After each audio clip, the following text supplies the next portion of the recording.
भारत में एक पुरानी कहावत है कि अपने दुश्मन को कभी कम नहीं आंकना चाहिए, लेकिन अमेरिकन प्रेसिडेंट डोनाल्ड ट्रंप ने भारत में पढ़ाई नहीं करी, तो उनको पता नहीं है कि ये गलती कभी नहीं करनी चाहिए। अनफॉर्चुनेटली डोनाल्ड ट्रंप ऐसा लगता है कि अलग अलग लोगों की बातों में आ जाते हैं, अलग अलग एडवाइजर्स की बातों में आ जाते हैं, और वो बातें थोड़ी एक्स्ट्रावेगेंट होती हैं, और उन बातों को मान करके वो जाकर के मीडिया में ऐसे क्लेम कर देते हैं जिसके बाद एम्बैरसिंग सिचुएशन उनके लिए खड़ी होती है। ऐसा ही कुछ हुआ।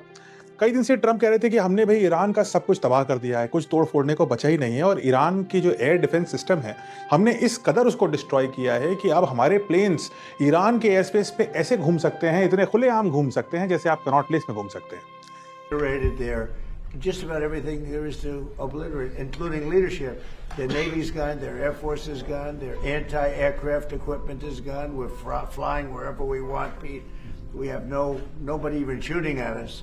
ट्रंप ने ये बात कही ही थी और बार बार कह रहे थे, बार बार इसको इंसिस्ट करके कह रहे थे कि यही हमारी विजय का सबब है। शायद ट्रंप सोच रहे थे कि इसी को बोल करके वो कह देंगे कि हमने तो टोटल विक्ट्री ले ली। लेकिन उन्होंने जैसे ये बात बोली, उसके कुछ घंटों बाद ही एक ऐसी स्टार्टलिंग, एक ऐसी अचंभित करने वाली खबर आई जिससे पूरा अमेरिका की डिफेंस इंडस्ट्री, इनफैक्ट पूरी दुनिया के डिफेंस एनालिस्ट हिल गए।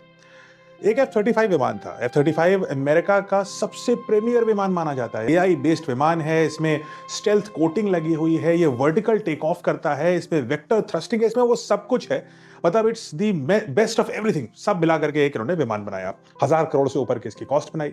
और अमेरिका का ये दावा था कि F-35 विमान से आप मुकाबला तो छोड़िए साहब, आप उसको देख ही नहीं सकते, वो रडार में नहीं दिखता, वो इतना तेज होता है, वो इतना मैन्यूवरेबल है, आप उसको डिटेक्ट ही नहीं कर सकते, तो लड़ोगे क्या।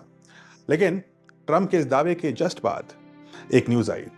ईरान की एयर डिफेंस सिस्टम जो सपोजिटली डिस्ट्रॉयड थी, पुरानी थी, मेडिवल टाइम्स की थी, उसने अमेरिका के इस सुपर एडवांस जेट फाइटर को भेद डाला। उस पे उन्होंने हमला किया, विमान बुरी तरीके से डैमेज हुआ, और डैमेज होते हुए अपने आप को किसी प्रकार से इस घटना से बचाते हुए एक अमेरिकन सपोर्टिंग एयर बेस पर उसने इमरजेंसी लैंडिंग करी।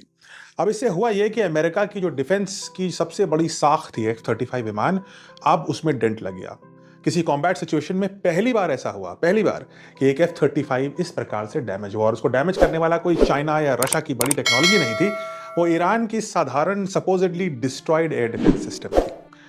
यानी एक बात तो क्लियर है कि डोनाल्ड ट्रंप को जो उनकी आर्मी पर विश्वास है, जो उनके एडवाइजर्स उनको बता रहे हैं, देखिए उन्होंने खुद तो कभी आर्मी में ज्वाइन किया नहीं, लेकिन उनको जो विश्वास है शायद जिन फैक्ट्स और लोगों पर आधारित है वो क्वेश्चनेबल है।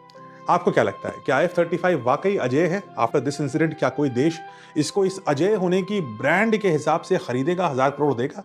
या ये अमेरिकन डिफेंस इंडस्ट्री और मिलिट्री के लिए एक बड़ा सवालिया निशान है? कमेंट्स में बताइए।